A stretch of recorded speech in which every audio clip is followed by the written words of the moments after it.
మనం 3 రాజధానులు అన్నాం కదన్నా, ఏమైంది? ఏంటి? అబ్బా 3 రాజధానులు దీనికన్నా అయ్యేమన్నా బో పెట్టేటియా? జాబ్కి వెళ్ళంటారు అన్నాం, ఏమి ఇవ్వలేదు. అమ్మో ఏంటి? అబ్బా అదిరింది. జాబ్ ఏమన్నా కుడి పెడతా? ఉన్న 5 సంవత్సరాలు రోడ్లు వేయలేదు, జాబ్లు ఉన్న వాళ్ళకి సాలరీ సరిగ్గా ఇవ్వలేదు.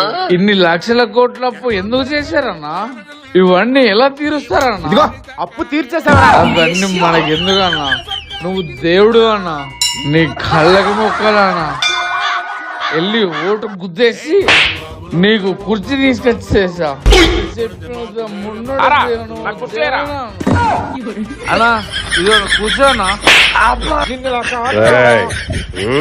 పోరా. అమ్మో కాలువా కప్పాల్సింది పోయి, ఇంకా అవార్డు ఏదైనా ఉంటే నాకు ఇవ్వాల్సింది పోయి. ఏంది